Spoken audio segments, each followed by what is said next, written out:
Tuesday, January 16th, 2024. We're hosting our rescheduled work session for this evening's regularly scheduled meeting of the Board of Public Works that'll take place at 5:30 p.m. here in City Council chambers and via Zoom. We have a very short agenda this evening and should be pretty quick for all the agenda items. First up, we have an abatement at 333 North Clark Street, and I see Rob Council with hand is here. Rob? Good evening, distinguished board members, council and department. We have crossed this bridge with this property owner before on his home property. This is a second property that's just up the street. Another big pile of newspaper sticks and other garbage. I've spoken to the homeowner. He understands it's coming, and he just said, come clean it up. So that's where we're at. Okay. Is this a rental property? No, sir. The owner has rental properties, but neither of these properties that I'm abating are rentals. They're privately owned. Okay. I have two quick questions. Yes, Ms. Karen. One is why the gap in NOVs between March and September instead of following up? And I'll just ask my second one at the same time. The March NOV has a fine Yes. instead of a warning for the first ostensibly NOV. Sure. As far as the gap goes, he had made progress on that property, so I kind of laid off and then started directing my attention towards his home, which is the one that we addressed at the last abatement session. He had made some progress at this Clark Street property, but when we started to abate his home property at 8th Street, he moved a bunch of garbage up there onto Clark, thus starting my enforcement actions on that property again. Okay, so was the March NOV built upon previous NOVs that would have started with a warning and a $50? That's correct. Gotcha. So is it usually, Rob, is it usually the case that like if you've got a property that, for lack of better terms, repeat offenders, or that if, say, in 2022, we had issues at the property, issued some fines, we wouldn't necessarily start over at a warning the next time around? No, we would Yeah. direct to Good, yep. fines typically. That's very helpful. But like I said, with this property, he had made quite a bit of progress there and into March, and so I just kind of let that one go and then focused my attention on his home, which was really out of control at that point. Yeah. And then when he moved all that stuff back over to Clark Street, then I started my enforcement actions on that one as well. Perfect. Okay. Thought I knew where you were trying to get to there. Yeah, with that one. that's very helpful. And just the red void sticker or stamp on the March NOV. what- That was done by our frontline staff. I'm not really sure Okay. what that was. Maybe Colleen would know. Maybe it could be possibly that he paid it twice. This guy is always on time paying his stuff. Like he's got no issues as far as that So he's goes. aware of the issues, he's working with you, 100%. and he's just continually paying the fines? He's a very unique character. Okay. All right, thank you. Yes. Thanks, Rob. Yep. Awesome. All right, questions on payroll?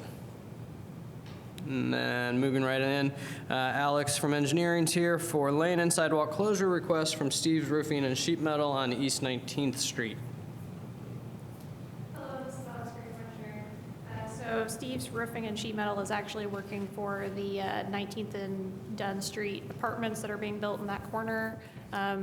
They are going to need a lift to work on the apartments, so they're going to have two different kind of sections. One of them is on 19th Street, where they'll have to close a sidewalk, and then the parking section that they built on 19th Street. That way they can reach I believe it's the balconies, and then they'll have to do it again on Dunn Street, but it'll be on the sidewalk, no lane. And then the sidewalk can be open during the night on the 19th side, but they cannot do it on the Dunn Street side, because I believe the lift is going to stay there overnight, is what I understand.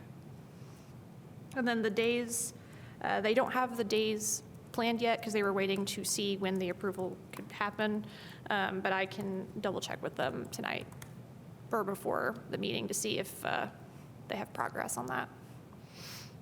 But it would be 3 days on the 19th Street and then 2 days on the Dunn side. I assume consecutively or nearly? I would assume so, yeah. They didn't specify one way or the other, but I would assume they're together. And then is there access to a sidewalk while they have the other one closed? I think 19th has a sidewalk on both sides because it's the newer, where they went and redid that section of 19th. The Dunn Street side, I'm not completely sure. I'd have to look at it again. Okay, Because I know yeah, it kind of switches there because it gets really close to the IU parking lot and such. So I'm not sure if this section does or not. I know that I think it's just north, they have a crosswalk. So it's really close. Yeah, and I can see on their plan where they have the, signage indicated. I just was curious if there needed to be any kind of pedestrian detour as opposed to just simply a crossing of I the. think actually the crosswalk might be at 19th Street, now that I'm thinking about it. So I Yeah. think there was a main break a few months back, and that was right there. Then they added that, yeah. I can see they have signage there at the corner of 20th and Dunn, and then signage, it looks like, on 19th for crossing, so. There may not be sidewalk at 20th now that you say that. I don't know if it extends all the way. I don't think it does either. Yeah, those streets are a little, I mean, like, they don't have the same infrastructure as some of the other stretches. Yeah, I was just curious if they had a plan for how to get, I realize there might not be a lot of pedestrians if this is, entirely under construction, but if there are any that are trying to get through that area, just making sure that they have a alternate path to take. Actually, I think I know exactly where this is. It's they have an interior kind of sidewalk that I believe is part of the right-of-way at this location. It's one of those perfect cases where you should actually build a sidewalk where the dirt path is, because the dirt path still exists right in front of the sidewalk. So Right, okay, yeah. I think it's that one. That's triggering your When I was memory. up there the other day looking, but we can confirm, because if there was, I think that along Dunn Street, if there is no other walk-around option, it would be closing the southbound lane of Dunn to accommodate the pedestrian traffic. That could get tricky. Yeah, it could get a little tricky. So just thinking about making sure that they have the appropriate plan that complies with the ordinance, since, my last memory was that area was a little difficult to navigate from a, They did put in sidewalks as part of this development. I do know that part. So like where they are is Where they- sidewalked. on that But side. now that you mentioned, I'm not 100% if the other side of the street And does. Google's not going to be up to speed on Yeah, recent it'll be the pictures old because picture. of It's a not. brand-new apartment building being built.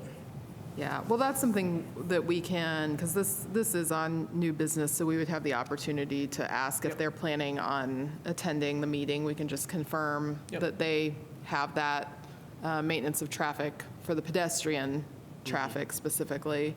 Who's the petition? I know it's Steve's Roofing. Is it George or? Yeah, it is George. Okay. Okay, yeah. I was like, I don't know the name off the top of my head, unfortunately.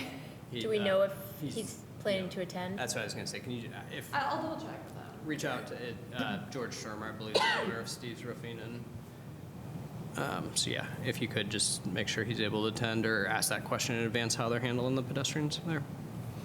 I can do that. All right. Any other questions?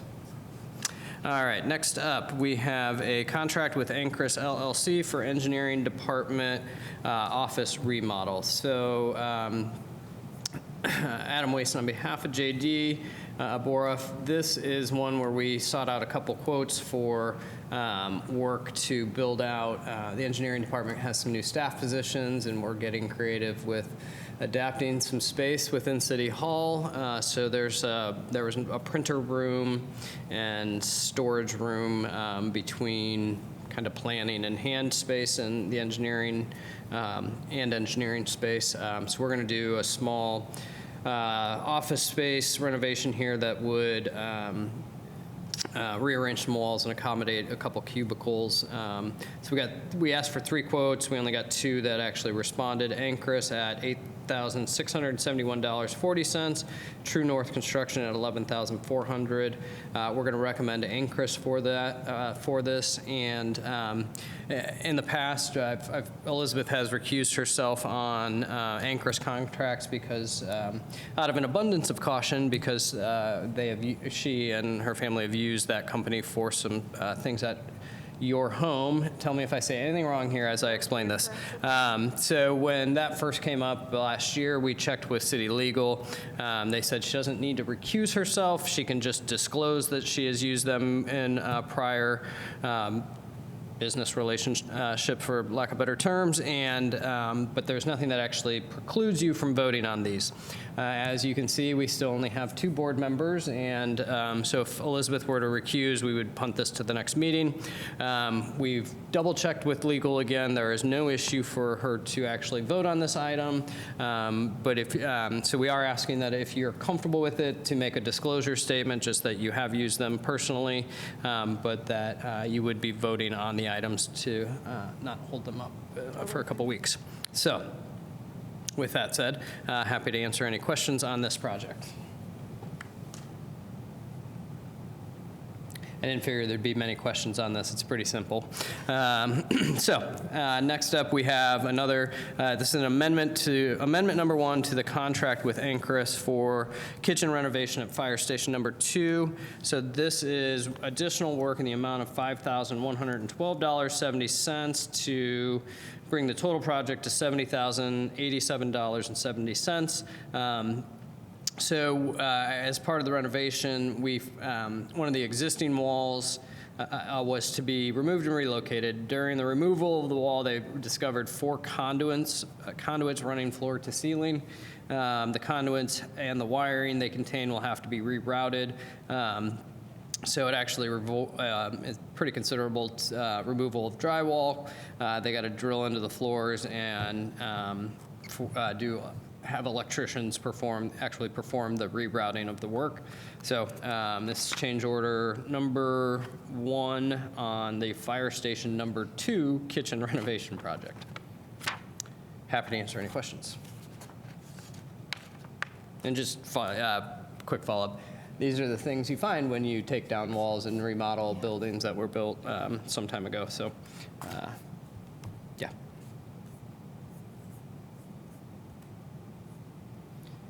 Hearing no questions, there is nothing else on the agenda. We may be done in record time this evening. I think the record for a Board of Public Works meeting is somewhere around 8.5 minutes. Is that about correct, Kyla? That sounds very fast. Yeah. That might be. So, anywho, we'll be back in here at 5:30 and get the meeting going then. So, thank you.